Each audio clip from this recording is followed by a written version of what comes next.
France, Sa Majesté le Roi m'a offert l'hospitalité en ces lieux. Ici, je peux jouir de la tranquillité. Et de rester à l'écart des troubles du duché de Milan. Votre éminence comprend tout. En ce palazzo del Clou, j'ai enfin le privilège de pouvoir consacrer mes jours et mes nuits à l'étude et à certaines recherches.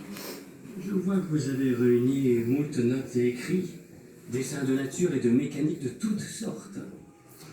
Voyez cette suite de dessins sur le déluge, votre seigneurie.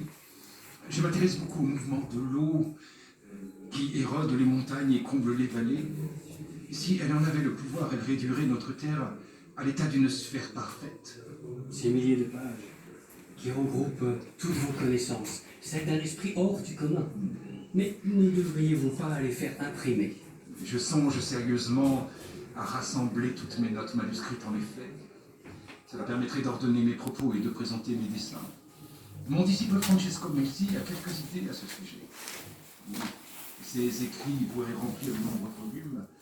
Il traiterait de la peinture, de la botanique, de l'architecture, de l'astronomie et même du vol des oiseaux. Et ce manuscrit fort singulier? Il s'agit d'un recueil d'études d'anatomie que j'ai illustré au moyen de dessins. Très impressionnant. Je vous remercie, monseigneur. Pour le réaliser, il m'a fallu disséquer plus de 30 corps d'hommes et de femmes de tous âges. Cela m'a permis de décrire et de détailler les corps de chacun des genres comme aucun ouvrage ne l'avait fait auparavant. Tout y est. Les membres, les muscles, les nerfs, les veines, les différentes parties de l'intestin. Quel esprit! Vous pensez une ville, vous écrivez sur la nature de l'eau, vous inventez diverses machines et tellement d'autres choses. Mais n'est-ce point la peinture votre plus noble occupation? Voyez-vous, monseigneur, la peinture ne se satisfait que de la perfection qui pourrait prétendre l'avoir jamais atteinte. Voyez ce portrait de cette jeune Florentine peinte au naturel. Je n'ai cessé de le parfaire à la demande de feu le magnifique Julien de Médicis. Il devrait être fini, mais en aurais-je un jour la totale certitude? Pourquoi cela, cher maître? Il me semble remarquablement achevé. Et jamais au cours de mes voyages, je n'ai vu d'œuvre d'une si rare perfection. Ce sourire, cette expression. Les détails font la perfection, mais la perfection n'est pas un détail, monseigneur.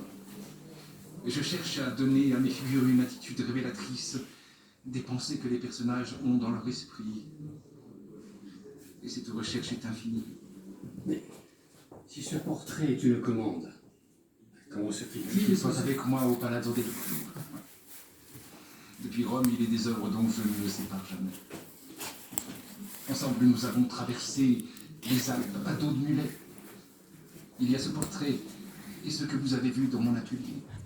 Le Saint Jean-Baptiste jeune et la Madone assise sur les genoux de Sainte Anne.